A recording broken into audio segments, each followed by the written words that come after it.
En Afrique, on aime parler d'intégrité. On dénonce haut et fort la corruption. Chacun de nous a l'habitude d'affirmer que le jour où il va prendre une position de pouvoir, les choses vont changer avec lui. Je sais que tu le dis, et c'est un discours que j'ai déjà moi-même tenu quand j'étais plus jeune. Mais soyons juste francs un instant. Combien d'entre nous ont réellement été confrontés à une tentation décisive? Combien peuvent garantir qu'ils resteraient fidèles à leurs principes, même s'ils étaient soumis à une pression colossale? Parce que d'après ce qu'on dit, tout le monde a un prix.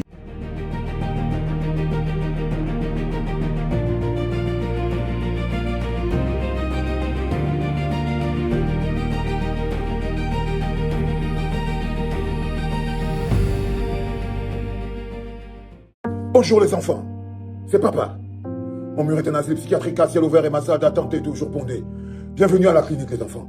Est-ce que le peuple de l'âge que nous sommes pouvons arrêter à un moment à chercher les poux sur la tête des opposants qui se battent pour pouvoir offrir une alternative au Cameroun et poser la question que chaque peuple qui a la moindre responsabilité devrait se poser en ce moment. Où est le président de la République?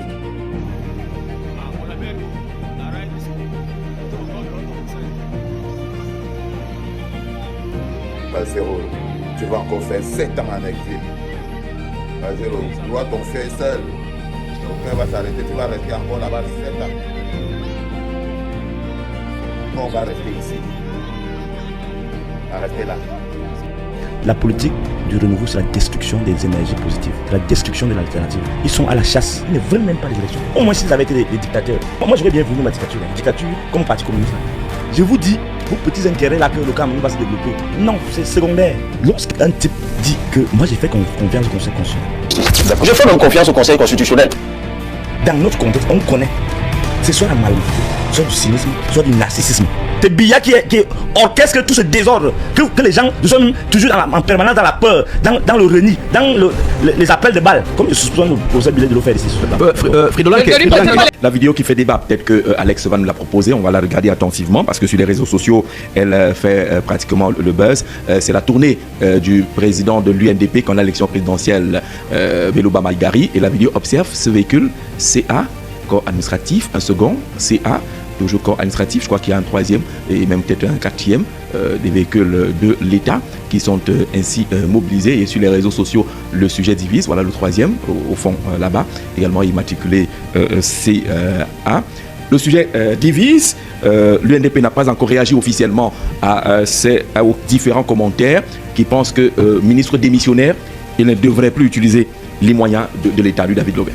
C'est élémentaire. Le ministre Bielou s'étant volontairement déchargé de toute responsabilité au sein de l'appareil gouvernemental ne devrait plus user de quelque instrument de service que ce soit. Je me garde d'être actif dans une appréciation au vu des complexités qui peuvent être liées à cette situation. Je note tout de même que il y avait des conseillers régionaux qui étaient de passage par là, des personnes de la haute administration. Je présume que ces personnes étaient simplement en posture de curieuses, parce que ce serait grave qu'un briscard politique de l'envergure de Belouba Maïgari s'entremêle les pieds en commettant de tels impairs. Il y a un distinguo net à établir entre l'administration et le champ politique. Les véhicules de service ne peuvent être voués aux usages politiques, cela est connu. Et puis, pour un candidat qui suggère apporter une mutation intégrale dans les comportements que dans les pratiques au sein de la haute administration. Vivement qu'il y ait un communiqué. Avant cette vidéo, nous avons pris part à sa conférence de presse ici au siège, au quartier Légué-Sono. On a quand même remarqué une petite curiosité. Il y avait un gendarme là, dans la tenue d'un garde du corps. J'étais avec quelques confrères et je leur pose la question pourquoi il a toujours un garde du corps alors qu'il n'est plus ministre en fonction. Bon, il y a un qui me faisait comprendre que c'était un gendarme mobilisé pour l'encadrement, mais il n'était pas dans la tenue des gendarmes ordinaires. J'étais quand même curieux de savoir qu'il a toujours un garde du corps. Donc, quand on a ces images comme ça et que le malentendu n'est pas dissipé, ça prête à équivoque, ça donne lieu à tout type de conclusions. Et on a envie de dire, mieux, on vote encore le diable qu'on connaît que l'ange qu'on prétend connaître. Parce qu'on a le sentiment aujourd'hui que, en fait, Ils n'ont jamais quitté, ces ministres démissionnaires n'ont jamais quitté la piste de danse, puisque il y va de vélo, comme il y va peut-être de Maître Akeremoula, qui l'autre jour contestait l'éligibilité du candidat Biya, mais qui passait le temps à dire que le président Biya venait chez eux quand il était petit, c'est un homme intègre. Comment vous trouvez des qualités à quelqu'un à qui vous contestez le statut de ci ou de ça? Donc c'est un peu des incongruités qui durent. Et même au niveau des conseils régionaux, c'est même déjà une aberration. Donc on accepte que le conseil régional reçoivent des véhicules qui viennent de l'État central. Voilà. Ce n'est pas possible du tout qu'un élu local roule en CA. Peut-être on dira que cavalier solitaire du matin au soir, on nous voit presque, on ne sait pas d'où ils sortent, comment ils vivent. Mais c'est des éléments qui sont importants en période électorale. Très important. Parce qu'en fait, on doit avoir une idée assez prononcée de celui qui aspire nous diriger. Nous devons connaître du moins physiquement celle qui est à ses côtés, qui peut jouer le rôle de régulateur lorsqu'il est hyper absorbé par du boulot. Parce que vous savez qu'une femme ne se limite pas aux tâches domestiques. La femme est une espèce de fusible qui apporte du baume à la psychologie de son époux. Puis lorsqu'il occupe ses charges lourdes, on veut donc avoir non seulement la femme, la connaître physiquement, avoir aussi une idée de son pédigré. Qu'est-ce qu'elle fait concrètement? Est-ce qu'elle est de nature à apporter sérénité, convivialité autour de son époux? Donc ce sont des paramètres qui sont exigibles dans le processus de vote. Merci. Quand j'observe les 12 apôtres, comme quelqu'un les a appelés, quand je les observe, il y a un apôtre en chef, que mon jeune frère en face représente, et les 11 autres, je pense qu'on les a tirés comme ça dans la mêlée pour crédibiliser une élection. Moi, je ne suis pas en train de voir leur déploiement. Ils ne sont pas partis pour aller gagner une élection présidentielle. Je ne vois pas, parce que jusqu'ici, je ne vois pas quelqu'un qui se démarque. On a peut-être éliminé l'adversaire principal qui aurait pu être en train d'approcher la cheville peut-être de l'apôtre en chef. Bon, maintenant, les autres sont là pour faire leur buzz. Quand je regarde, quand j'observe, je dis, mais attendez, vous voulez gagner une élection présidentielle en parlant de Axe, oui, Axe même encore, c'est même un regroupement, comment on dit, Axe ceci, cela, et on sent le regroupement. Quand Maurice Kamto n'était pas encore éliminé, on nous a fait croire, et c'était un jour dans ton plateau ici, que c'est celui-là qui refuse que les opposants se mettent ensemble pour pouvoir arriver à ce qu'il y ait un changement au Cameroun. Bon, quand on a éliminé la candidature de Maurice Kamto, pour moi, le lendemain, les 11 autres devraient former un, puisqu'il n'est plus là pour refuser. Parce qu'on disait qu'il était imbu de lui, il ne voulait pas, il voulait Bon, je ne veux pas citer quelqu'un. Si je veux citer ces gens-là, ils m'en voudront toute la vie parce que je ne ferai pas d'éloges pour eux. Ceux-là disaient que c'est à l'autre là de venir me voir, ce n'est pas à moi d'aller le voir. Mais il se trouve que quand à l'époque, moi j'avais une curiosité, il était quand même deuxième pour les élections passées. Et entre un deuxième et un troisième, qui peut aller voir qui pour demander que mettons-nous ensemble? Ça, c'est du passé. On a grossièrement éliminé la candidature de M. Kamto. Qu'est-ce qui empêche les autres maintenant de... Et quand tu as dit que le peuple camerounais est tribaliste, c'est faux. Il y a eu un tribalisme d'État. On les a amenés à les fractionner pour mieux régner. Quand Kamto était encore en liste, on disait que c'est un parti de Bamileke, c'est un parti de Bamileke. Voilà un autre Bamileke qui est dans la liste des 11 apôtres. Je ne vois pas l'engouement derrière cet autre Bamileke. Je ne vois pas les Bamileke tribalistes en train de se ruer derrière celui-là parce qu'il est Bamileke. Qu'on arrête de mettre sur la tête des Camerounais. Même le vivre ensemble dont on parle là, les Camerounais vivent ensemble. Moi, je suis dans les marchés. Dans ma boutique là, je suis assise depuis 25 ans. Personne n'a déjà, en se tenant devant. J'ai même tout intérêt à faire la cour aux autres pour qu'ils viennent acheter chez moi. Si je vais commencer par montrer que je suis tribaliste, ça veut dire que c'est les Bamileke qui viendront peut-être acheter dans ma boutique, ce qui n'est pas vrai. Sur le plan pratique, je ne saurais même pas être tribaliste de la manière. Ce que j'ai déploré de l'État du Cameroun avec le chef laissé-faire, parce qu'on a dans les classifications des différents types de chefs, on a les chefs autoritaires, les chefs laissés-faire, les chefs ceci. On a malheureusement eu celui-là, donc quand les discours de haine naissaient, au lieu de remonter les bretelles des gens, on ne l'a pas fait. Quand les ministres sortaient pour dire le centre granitique de tel parti, Non, il fallait sur la place publique leur dire que le discours là n'est pas bon. C'est un discours qui tend à diviser les Camerounais. Quand les Camerounais se sont déplacés pour aller dans certaines régions pour vouloir faire leur campagne ou leur meeting, on leur a dit, on va à la route, on dit rentrez chez vous. Je n'ai pas vu que ceux qui sont au pouvoir ont reproché officiellement cet état des choses. Quand les autres s'asseyaient sur le plateau pour dire j'ai Kanto, un Bamileke ne peut pas être président dans cette république. Non, vous allez dire non. Il faut dire que les petits mots posés sur les autres qui passent d'une manière anodine, ça affecte les gens. Mais jusque-là, je vois que le peuple camerounais n'a pas cédé à tout ce que les gens ont voulu implanter. Parce qu'à un moment donné, on a voulu bien que les gens s'organisent pour pouvoir se défendre. Parce que quand on lâche les termes comme ça, là, il y a les égos des gens qui sont blessés, qu'on le veuille ou non. Je ne fais pas dans la langue de bois. Je ne suis pas une femme politique. Je ne demande le suffrage de personne. Donc je te dis ce que je pense et je dis ce que je lis dans l'amortisseur social qui sont les marchés où nous sommes. Il y a le même type dans les marchés. Tout le monde est là et de là nous pouvons vous dire que voici la température de ce pays. Les discours de haine sont passés dans la bouche des gens insoupçonnables dans ce pays, mais personne ne leur a de remonter les bretelles. Donc aujourd'hui, si les autres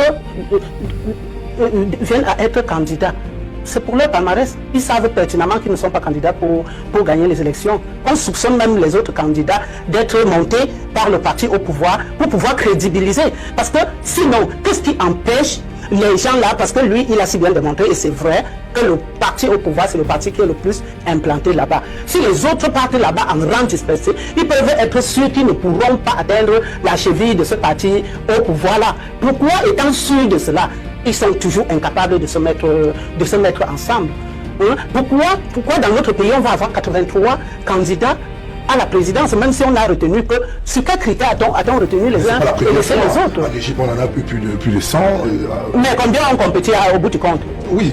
On a peut-être gauche, droite, centre pour que les gens essayent d'être quand même logiquement dans une posture ou dans l'autre. Celui qui défend le socialisme devrait se reconnaître dans un parti. Mais tout ce qui est versé devant nous là, nous ne savons même pas jusqu'ici. C'est lorsqu'on va ouvrir la campagne qu'on va savoir. Vous oubliez qu'en 2011, on a eu 23 candidats officiels. Compétir. Oui. Oh my God. Jusqu'à ce point. En 2011. Avant que le troisième, le quatrième ait eu peut-être 3%. Les autres ont eu quelques pourcentage. En 2018, on a eu mieux, ils font les G20. Mieux, ils font les G55 maintenant, où j'ai quelque chose. Au lieu d'aller se souiller, moi je pense qu'il y a quelque chose qui ne va pas. Ils ne se sont pas prémunis, ces gens-là. Donc, je vais dire que ce n'est pas l'opposition, c'est de la rigolade. La question autour des décisions du Conseil constitutionnel se pose également. À nouveau, on a eu cela avec le rejet de la candidature de Maurice Kamto et plusieurs autres d'ailleurs. Au jour d'aujourd'hui, on y arrive où on voit Maître Akérémouna se tirer les chignons en disant on ne peut pas, selon le sens de la loi, avoir un président qui soit dépendant et inviter le peuple à aller voter pour lui au moment où les Camerounais ne le voient pas. Et ça va être compliqué et difficile, mais le Conseil trouve le moyen de dire c'est rejeté. Pour moi, ça pose un problème. Ça pose un problème parce que avant que Maître Akérémouna ne saisisse le Conseil constitutionnel, avant qu'on ne rejette d'une manière grossière la candidature de Maurice Kamto aux yeux du monde entier, avant tout cela, il y avait déjà une campagne des uns et des autres qui disaient non à la candidature de Paul Biya. Il y a même eu un certain Télé Onana qui, du RDPC, s'est levé pour dire que non, déjà même de par les textes de base, les congrès qui n'avaient jamais été faits sont que le candidat du RDPC, qui est le candidat naturel, le président, ne devrait plus l'être parce que selon leur propre statut, il n'était plus éligible. Selon son âge et autres, on s'attendrait qu'il y ait du sang neuf, qu'on renouvelle les instances. Qui ne voudrait pas avoir un président vigoureux qui puisse descendre dans un marché quand il y a un incendie pour venir dire assia aux commerçants? Parce que ce serait le ferment de la paix sociale. Mais seulement mon problème avec Akérémouna, c'est que avant le Conseil constitutionnel, beaucoup de personnes, il y a eu des campagnes de part et d'autre pour dire non à la candidature de Paul Biya selon son âge. Il y a eu plusieurs personnes et lui, il ne s'est allié à personne. Maintenant qu'il devient candidat, est-ce que c'est lui la personne la plus indiquée pour vouloir éliminer un autre candidat? Est-ce que c'est comme ça la compétition doit être faite? Pourquoi Akérémouna, qui vivait pourtant au Cameroun, qu'il a compris ce que les autres Camerounais ont dit, et n'a pas été avec ces autres Camerounais-là. Par exemple, n'a pas soutenu Télé Onana pour dire que non à la candidature de Paul Biya. Pour moi, le timing de ça est suspect. Je n'ai pas fini de comprendre ce qui est derrière cette histoire d'un ancien bâtonnier, parce qu'il est quand même suffisamment juriste. Ajouter au fait que toutes les requêtes que l'opposition a envoyées, soit c'était que le Conseil constitutionnel est incompétent, ce qui est vraiment extraordinaire aux yeux du monde entier. Notre dernière échelle de juridiction se déclare incompétent. Ça veut dire que quoi? Il ramène la juridiction dans la rue. Ça veut dire que nous devons nous auto-faire justice, parce que je crois que c'est quand ça dépasse d'autres juridictions que le Conseil constitutionnel devrait s'en saisir. Mais lui, il s'est déclaré incompétent, pas une fois, pas deux, pas trois, avant d'arriver à cette grossière date du jour où on rejetait la candidature de ceux sur qui beaucoup ont posé leur espoir. Si nous voulons aller à chercher notre président de la République, moi je pense qu'il était temps qu'on donne la chance à tout le monde, à tous ceux qui veulent compétir. Un ancien candidat à l'élection présidentielle a pu faire quoi pour mériter que grossièrement et froidement comme ça là, sa signature soit rejetée. Avec tout ce qui a couru, les sites de l'ATE modifiés, les appels nocturnes, et tout ça a été posé sur la place publique, et malgré tout ça, on a quand même pu rejeter. Et Hakarim Mouna se lève aujourd'hui, soit il a décidé de vouloir faire un peu de buzz. Il a décidé de vouloir attirer l'attention sur lui. Parce que nous sommes en période de campagne. Et peut-être tout moyen est bon pour attirer l'attention sur lui. Mais moi, je pense que le timing était mal choisi et que c'est même suspect. À la limite, le fait que Hakarim Mouna ait demandé le rejet de la candidature de Paul Biya, ça aurait pu être tôt que je lui donnerais raison. Mais c'est assez tard déjà pour le faire. Et contrairement à ce que mon voisin d'en face, Eli a dit, moi je pense qu'on a besoin de connaître le candidat. On a besoin de savoir la vigueur, le physique d'un candidat. On a besoin, parce que c'est très indécent d'être en train de, nous autres qui pensons avoir mis le bulletin du président Paul Biya dans les urnes, pour que le lendemain de ce jour, il porte ce pouvoir que nous lui avons conféré pour donner à quelqu'un sans nous consulter, nous qui l'avons élu. Si le phénomène va se reproduire, ça fait problème. Ça fait que nous nous demandons quelle place nous avons dans leur cœur, quelle place le peuple camerounais, qui à 71% avait voté Paul Biya, est dans leur cœur. Parce que tout le monde est en train de se demander, oui, après tout, est-ce que, moi je suis curieuse de savoir, est-ce que le président va enfin se présenter à nous? Est-ce que le président va enfin faire la campagne? Est-ce que le président va se faire investir? Et même si c'était le cas, et qu'il est vraiment fatigué comme le prétend Hakarim Mouna, le lendemain il va confier notre destin à la personne que nous n'avons pas choisie. Ça pose problème. C'est pour ça que je dis, il faut quand même que Yaoundé essaye de réviser sa posture pour nous donner un peu de place, nous, peuple camerounais. Parce qu'aujourd'hui on nous dit qu'il y a des concertations à Yaoundé, qu'on appelle même nos chefs traditionnels. Lesquels chefs traditionnels ne font aucune réunion avant d'aller à Yaoundé, ne font pas du rendu après être rentrés. Et des évêques qu'on a appelés, sur 47 sont partis, on ne sait pas où. Bon, c'est vrai que le prélat lui a tendu le micro à la sortie, il a dit ce qu'il a pu dire, mais est-ce que c'est suffisant pour savoir tous ces gens qu'on appelle à Yaoundé là? Est-ce que le leader, dans le cadre de la campagne présidentielle, peut représenter le peuple vraiment? À ce stade, ce n'est pas la personne qui vous met dans cette situation qui est le problème. À ce stade, c'est la personne qui accepte de vivre cette situation qui est le problème. Lorsque vous atteignez cette dimension, c'est vrai que le niveau ci là, ce n'est plus la personne qui te met la tête en haut parce que lui il vient de te démontrer tout de suite. C'est la personne qui accepte, c'est cette personne le problème. Et cette personne est un problème pour toutes les personnes qui peuvent venir lui demander de se battre pour sortir.